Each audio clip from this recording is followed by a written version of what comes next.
Hello friends, आज हम लोग डिस्कस करने वाले हैं अमेरिका के 1962 के एक अल्काट्राज़ जेल के बारे में, जो कि उस टाइम का सबसे ख़तरनाक जेल बोला जाता था।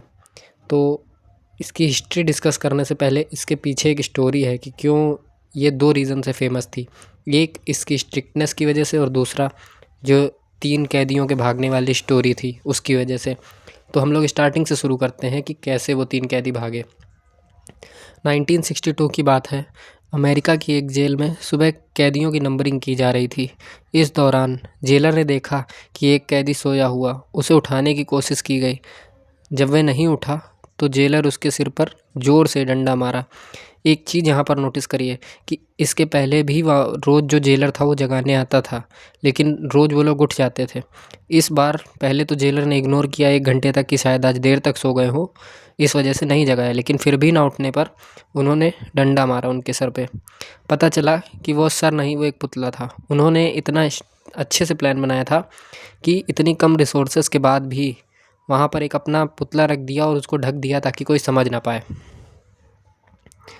एक सुबह जेल में ये सब हो रहा था, जिसने दुनिया के सबसे अद्भुत जेल माना जाता था, वहाँ पर ये सब हो रहा था और उसका नाम जैसा कि बताया ही अल्काट्राज़ जेल था।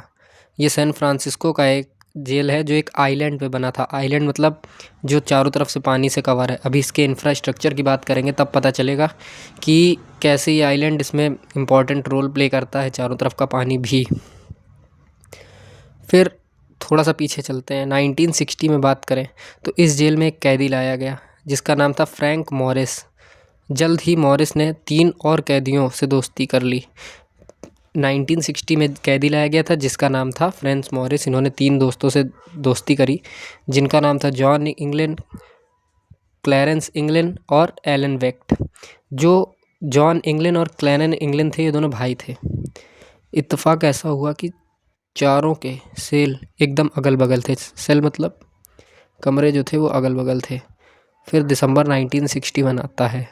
इन चारों ने योजना बनाई भागने के लिए। भागे ये लोग 1962 में थे, लेकिन इन्होंने योजना 1961 के दिसंबर महीने में बना ली थी। तो इनकी योजना ये थी कि कैसे जेलर को आसानी से हटा के हम लोग अपना काम पूरा कर सकते हैं। इन्होंने रात में अपनी सेल से निकलकर चारों उस वेंटिलेशन रैंक तक पहुँचे जो जेल के एक दूसरे सेक्शन में था। अगर जेल की सलाखों को काट भी लेते तो भी बाहर पहरेदार खड़े रहते थे, क्योंकि इतना स्ट्रिक्ट जेल था तो पहरेदारी में भी कोई कमी नहीं थी। मॉरिस ने एक दूसरा तरीका खोजा। उसने देखा कि उनके सेल की पीछे की दीवार के नीचे एक सिंक बना है। उन सब ने किचन से चाकू कांटे इकट्ठा कर उसे खोदना शुरू कर दिया। लगभग 6 महीने की मेहनत, उन्होंने लगातार 6 महीने तक वहाँ पर खुदाई करी। सिंक के नीचे एक बड़ा सा छेद तैयार हो गया। ये सारे काम उन्होंने तब किए जब रात को जेल से संगीत बजता था। जेल में संगीत बजता था रात में। दीवार में होने वाला सुराख पीछे एक गैलरी में निकलता था। यहाँ से ऊपर चढ़कर वे सभी जेल के ऊपरी माले तक पहुँच सकते थे और वहाँ से वेंटिलेशन तक पहुँचना आसान था। लेकिन असली मुसीबत उसके बाद शुरू होनी थी। से निकलना ही केवल एक उनके लिए डिफ़िकल्टी नहीं थी। जेल से निकलकर, जैसा अभी बताया मैंने, कि चारों तरफ समंदर था और वो समंदर का पानी 0 डिग्री ही रहता था जब गर्मी में भी। तो इसलिए उनके लिए वो पार करना भी बहुत बड़ी मुसीबत थी कि नाव लाना, फिर नाव को दूसरों की नज़र में ना आने देना। वो आगे डिस्कस करेंगे हम लोग। चारों कैदियों ने मिलकर इसका भी हल निकाला। भागने से कुछ महीने पहले उन्होंने गैलरी के ऊपर एक खाली जगह में अपनी वर्कशॉप बनाई और वहाँ रेनकोट की मदद से नाव बनाने लगे। इस काम में उनकी मदद की फ्लूअर मैकेनिक्स नाम के एक मैगज़ीन ने। वहाँ पर भी कैदियों को एंटरटेनमेंट समझिए या नॉलेज समझिए, उस पर्पज़ से मैगज़ीन वगैरह अलाउड थी।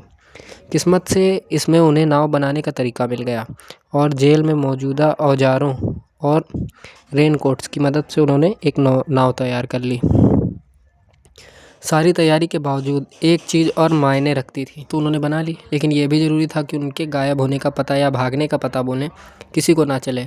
इसलिए उन्होंने साबुन, टॉयलेट पेपर और टिश्यू पेपर की मदद से नकली सर बनाया और रंग दिया। ये बात नोटिस करना ज़रूरी है कि तीनों में से किसी को भी ये सब करना नहीं आता था। कोई भी वहाँ पे आर्किटेक्चर नहीं था, लेकिन फिर भी उन्होंने सीखा। उन्हें अपने नकली सरों को गद्दे के ऊपर लिटा दिया और इस तरह डाल दिया कि कोई इंसान सोया है। फिर एक रात मौका मिलते ही वो सब दीवारों में बने छेद के रास्ते गायब हो गए, सिवाय एक के। एलन वेस्ट बेचारे ने दीवार की टूटने से बचने के लिए छेद के आसपास जो सीमेंट लगाया था वो सख्त हो गया। उसे हटाने में बहुत समय जाया हुआ। वो वक्त पर वेंटिलेशन तक पहुंच नहीं पाया और उसके 3 साथी उसके बिना ही फरार हो गए। यहाँ नोटिस करने की बात यह है, भागे 4 लोग थे लेकिन एक बाहर नहीं निकल पाया, क्योंकि उन्होंने जब छेद किया था तो आसपास की दीवार ना गिरे या आसपास की मिट्टी ना गिरे, इसलिए सीमेंट से जोड़ दिया था। लेकिन वो वेंटिलेशन रूम तक पहुंच नहीं पाया टाइम पे।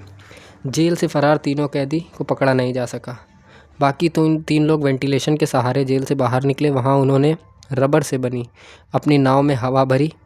इसके लिए हारमोनियम की तरह काम करने वाले एक वाद्य यंत्र का इस्तेमाल किया गया, जो दबाए जाने पर हवा छोड़ता है, जैसे प्रीवियस टाइम पे ऑक्सीजन के लिए यूज़ किया जाता था। पंप इसको बोल सकते हैं, पंपिंग मशीन। रात 10 बजे तीनों अपनी नाव में चढ़े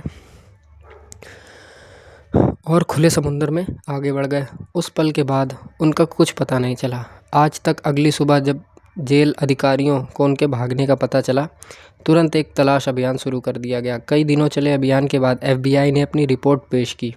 कहा कि ज़्यादातर संभावना इसी बात की है कि वे तीनों समंदर की तेज़ लहरों में डूब गए होंगे। हालांकि यह कहानी ख़त्म नहीं हुई।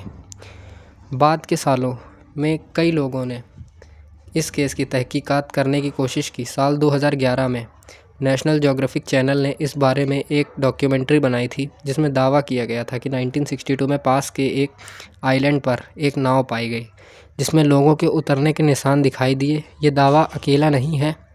सालों तक कई लोगों ने पुलिस को फ़ोन कर दावा किया कि उन्होंने भागे हुए कैदियों में से किसी को देखा गया है।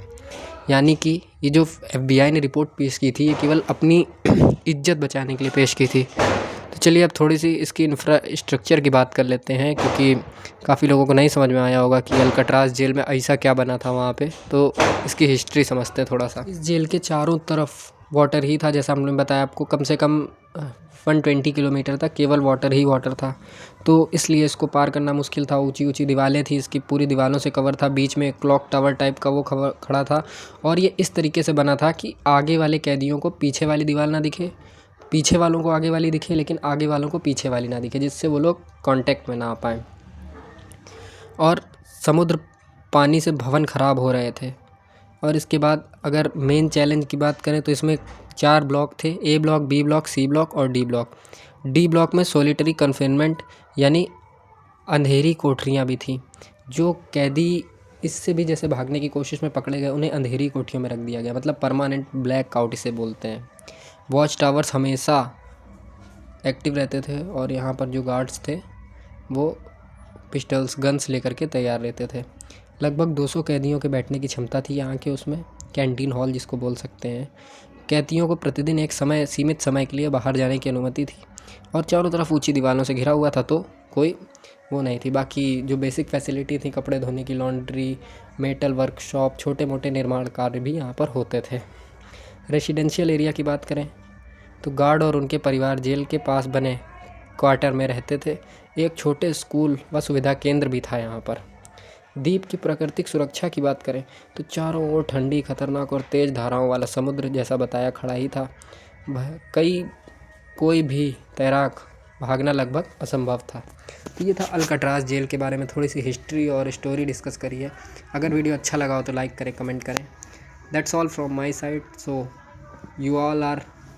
you all can comment what kind of topic I should choose next. Thank you for watching.